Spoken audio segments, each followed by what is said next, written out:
Magandang hapon po sa inyong lahat. Today is December 20, 2025, araw po ng Sabado ngayon. Tuloy tayo sa ating pag-aaral ng mga salita ng Diyos at tulad po ng dati, bago tayo magsimula sa lahat, tayo manalangin. Inaanyayahan ko po kayo na ako'y samahan sa ating pambungad na panalangin. Sa ngalan ng Ama, ng Anak, at ng Espiritu Santo. Amen. Come, Holy Spirit, fill the hearts of your faithful, and enkindle in us the fire of your love. Send forth your Spirit, and they shall be created, and you shall renew the face of the earth. O God, who by the light of the Holy Spirit did instruct the hearts of your faithful, grant that by the same Holy Spirit we may be truly wise and ever rejoice in His consolation through Christ our Lord. Amen. Glory be to the Father, and to the Son, and to the Holy Spirit, as it was the beginning, is now, and ever shall be, world without end. Amen. In the name of the Father, the Son, the Holy Spirit. Amen. So, maraming salamat po sa inyong pakikiisa sa ating pambungad na panalangin. Mag-aaral na po muli tayo ng salita ng Diyos, Word of God, Lectio Divina. I-share screen po ako sa inyo. Ang ating pag-aaralang ebanghelyo ay ang ebanghelyo pa rin para sa araw na ito, December 20, 2025, Saturday. Share screen po ako para maipakita sa inyo kung ano ang ating ebanghelyo para sa araw na ito. Okay. Okay, ito po ang ating ebanghelyo para sa araw na ito. Ito po ay mula sa aklat ni San Lucas, Kabanata 1, mga talata 26 hanggang 38. Ipinahayag ang pagsilang ni Jesus. Ang pagpapahayag ng mabuting balita ng ating Panginoong Hesukristo ayon kay San Lucas. Papuri sa iyo, Panginoong Hesukristo.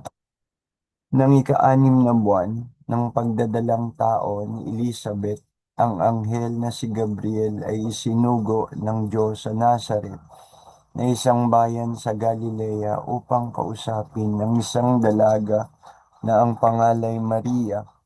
Siya ay nakatakda ng ikasal kay Jose, isang lalaking buhat sa angkan ni David.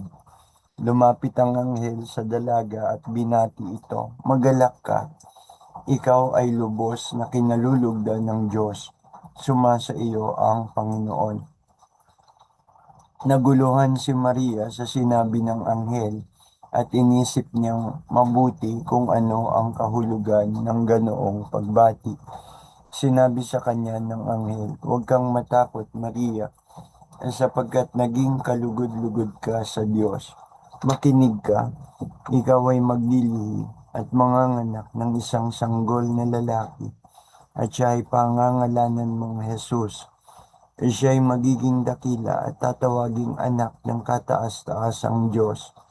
Ibibigay sa kanya ng Panginoong Diyos ang trono ng kanyang amang si David upang maghari sa angkan ni Jacob magpakailanman. Ang kanyang paghahari ay walang katapusan." "Paano pong mangyayari ito, gayong ako'y isang birhen?" tanong ni Maria. Sumagot ang anghel, "Sa iyo ang Espiritu Santo at mapapa sa ilalim ka sa kapangyarihan ng kataas-taasang Diyos. Dahil dito ang isisilang mo'y banal at tatawaging anak ng Diyos. Hindi ba't ang kamag-anak mong si Elizabeth ay baog? Gayon may naglihi siya at ngayon ika-6 na buwan na ng kanyang pagdadalang tao, kahit na siya ay matanda na, sapagkat walang anumang bagay na hindi kayang gawin ng Diyos." Sumagot si Maria, "Ako'y alipin ng Panginoon, mangyari nawa sa akin ang iyong sinabi." Pagkatapos umalis na ang anghel. Mabuting balita ng ating kaligtasan. Pinupuri ka namin, Panginoong Kristo. Stop share na po tayo. So, simulan natin sa isang tanong. Yung fiat, the Virgin Mary's fiat, F-I-A-T, A-T, fiat, F-I-A-T, the Virgin Mary's fiat. Ano ito? What is this? It refers to the Virgin Mary's consent to God's plan. Sinasabi ng fiat ni Maria ang kanyang pagsang-ayon sa plano ng Diyos, at ito'y nangyari nang ipahayag sa kanya ni Gabriel Anghel kung ano mangyayari sa kanya, na siya'y magdadalang tao sa kapangyarihan ng banal na Espiritu Santo, na she would conceive the Son of God. Ipagbubuntis niya ang anak ng Diyos. Ang salitang fiat ay Latin na ang ibig sabihin sa English, let it be done. Mangyari ito. Okay, mangyari ito. Let it be done. Fiat. Isang Latin na salita, ibig sabihin, let it be done. Mangyari ito. Ito'y nagmula sa tugon ni Maria mula sa Ebanghelyo ni San Lucas sa ating kababasang Ebanghelyo. Narito, Behold, I am the handmaid of the Lord. Ako'y alipin ng Panginoon, at ito yung fiat. Let it be done to me according to your word. Kausap ni Maria ang anghel, at sinasabi ng anghel ang ipinasasabi ng Diyos. So ano ang mga kahulugan at significance ng fiat ni Mama Maria sa teolohiya at spiritual na pagsasagawa?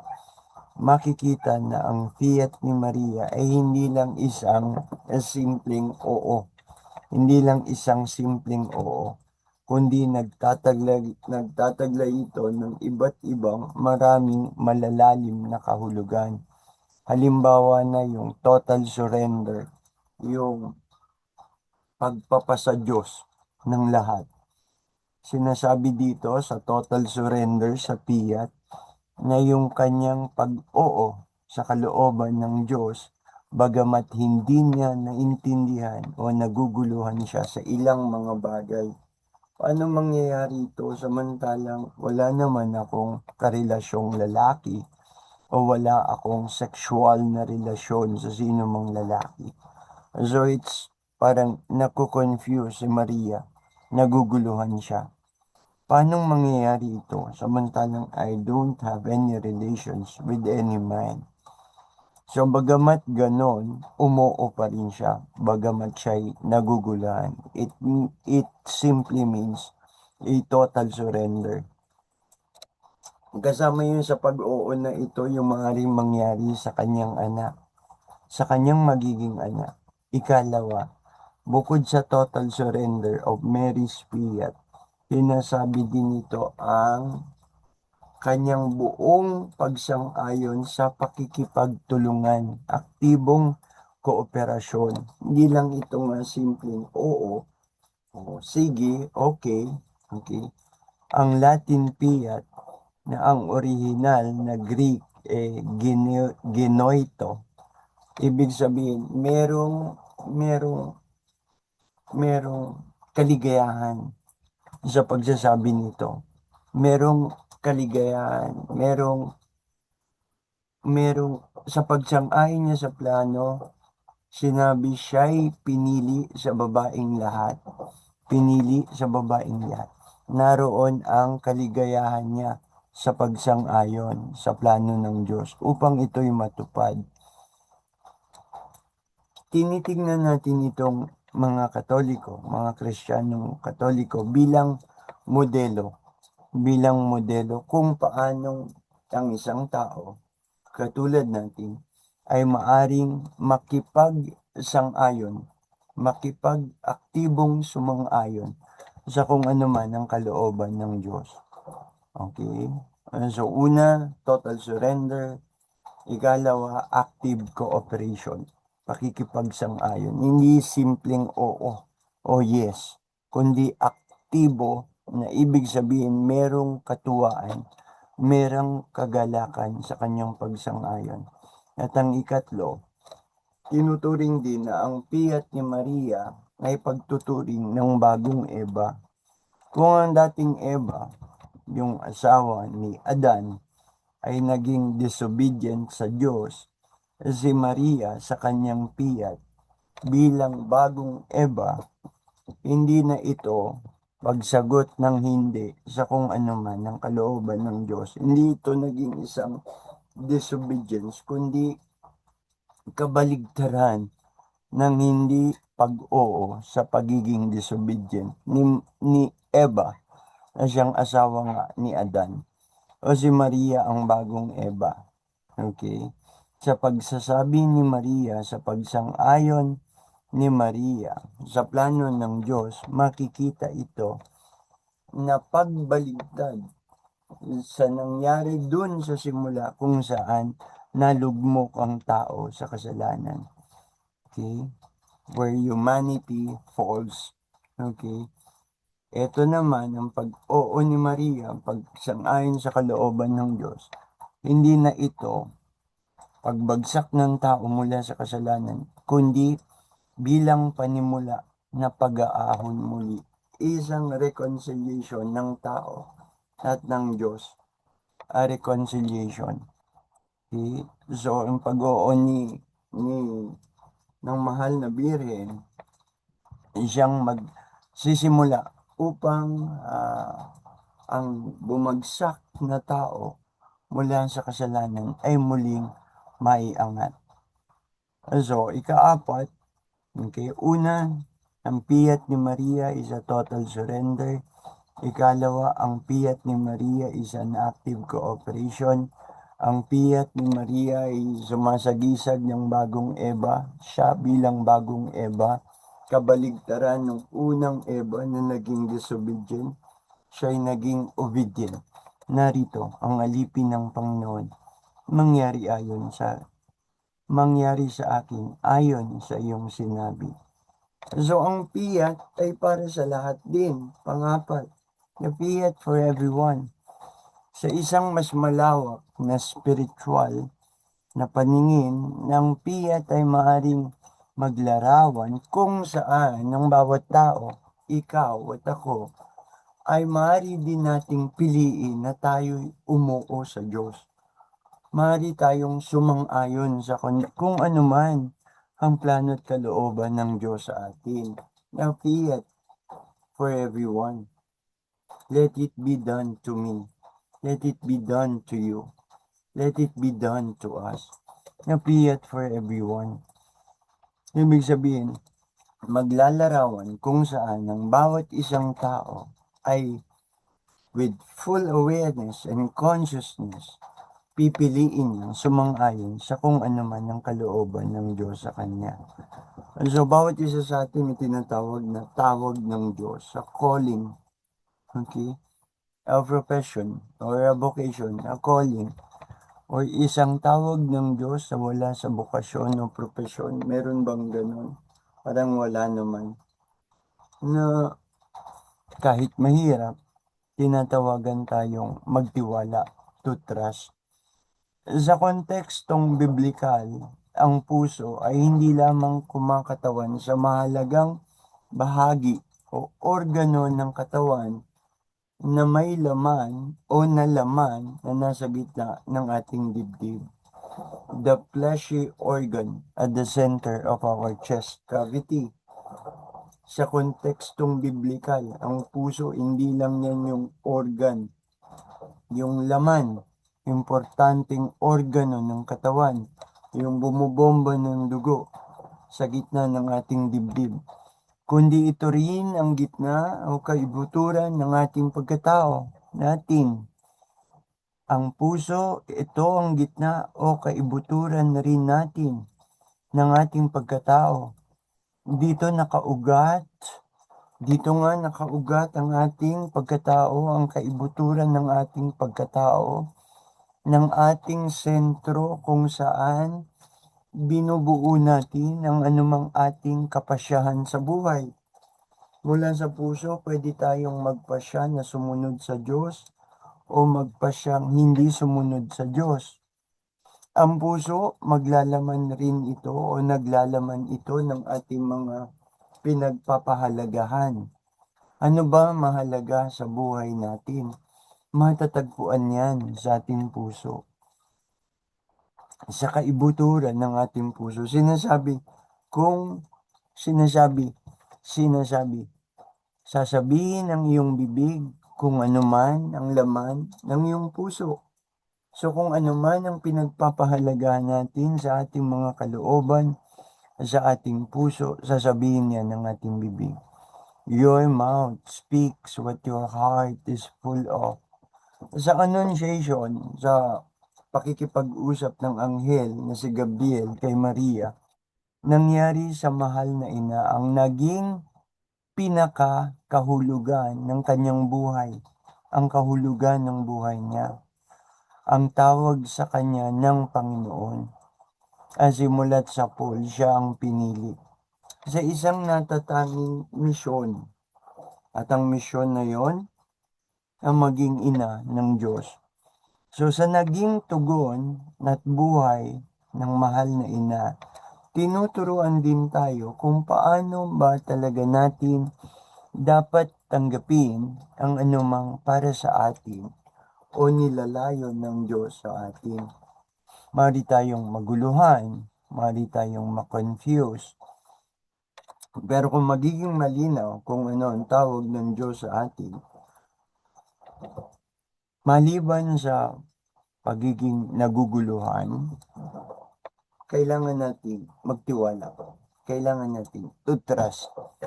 It is my personal belief that each one of us ay merong unique calling. Okay? God made each one of us for a particular purpose. And it is up to us to know or to find that purpose. Yun nga lamang, maaaring may mga taong nabuhay at namatay nang hindi napagtanto kung ano ang layunin nila sa buhay. Maaaring kinulang sila sa personal na pagninilay katulad ng sino ba ako?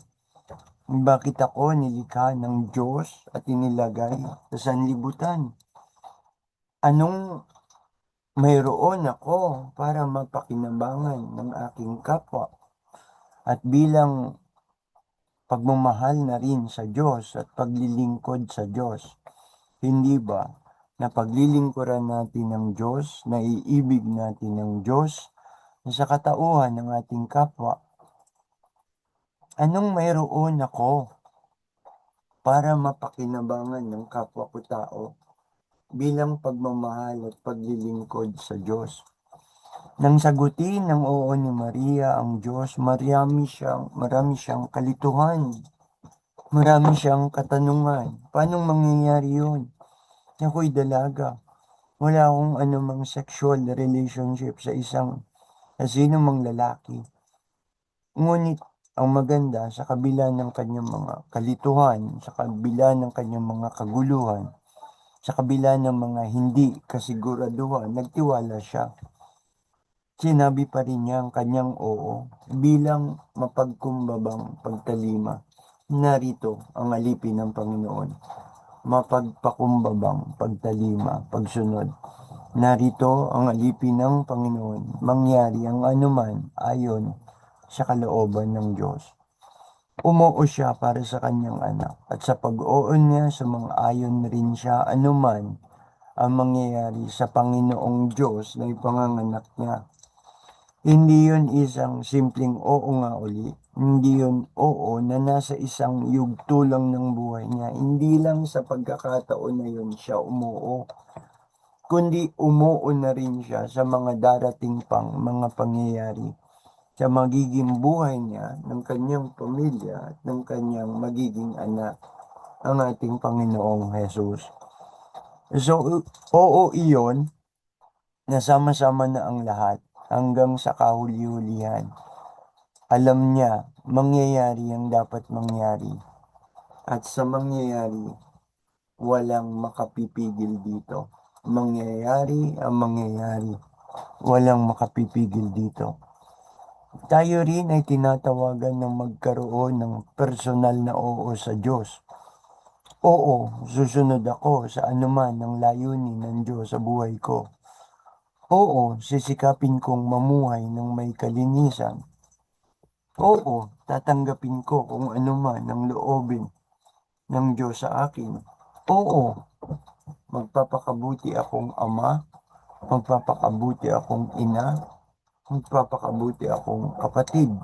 Oo, at marami pang imbitasyon ng pagsang-ayon o pag-oo. Isuko natin ang ating buong buhay at kaibuturan sa Diyos, ang ating mga puso. Total naman siya ang lumikha sa atin at sa huli, sa Kanya din naman tayo sasagot. Sapagkat ang lahat ay magsusulit ayon sa Kanyang mga ginawa. Huwag nating kalimutan ang bagay na yan. At huwag din nating kalimutan nakalagay sa San Mateo, Kabanata 16, talata 25.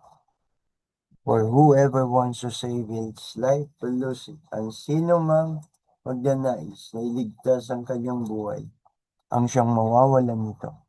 Ngunit ang sino mang mawawalan ng buhay para sa akin at sa Ebanghelyo, ang sabi ng Panginoon, ay matatagpuan ng kanyang buhay. Ang pagtuturong ito ay pinakikita na ang tunay na buhay, ang katuparan ng tunay na pagkatao ay matatagpuan sa pagsasakripisyo, sa pagbibigay ng isang commitment upang makasunod sa Diyos. Commitment, yung oo mo na walang anumang reklamo. Commitment. Often requiring one to prioritize spiritual over earthly concern. Una ang Diyos. Una ang Diyos sa lahat ng bagay. Una ang Diyos sa lahat ng bagay. Lalo na sa mga material na bagay, the earthly concern. Isa itong panawagan ng pagiging disipulo, tunay na disipulo ng Panginoong Hesus. Kung saan ang mga tagasunod ay tinatawagan na magsakripisyo na gawing hindi ang anumang bagay na hindi naman magiging pleasing to the Lord. And so, for the sake of faith, yan ang tawag sa atin. Yan ang tawag sa atin. A fiat for everyone. What is a fiat for everyone? Mga yugto sa buhay natin kung saan tayo sa ating mga sarili ay sasagot ng oo sa Diyos. A fiat for everyone. Ibig sabihin, mga pagkakataon kung saan pipiliin natin na sumagot at sumang-ayon ng oo sa kung ano man ang kalooban ng Diyos. Diyan na po natin tapusin. Masyado nang humaba. Also again, bawat isa sa atin, personal kong paniniwala, tayo nilikha sa mundo nang may kani-kanyang layunin, unique sa isa't isa, kung paano unique tayo sa bawat isa sa ating pagkatao. Kanya-kanyang tawag, kanya-kanyang pag-oo. So hanapin natin ang mga tawag sa atin ng Diyos at tayo'y umuo, sumang-ayon dito. Magandang hapon po sa inyong lahat. Hanggang sa muli, Brother Aaron Puli.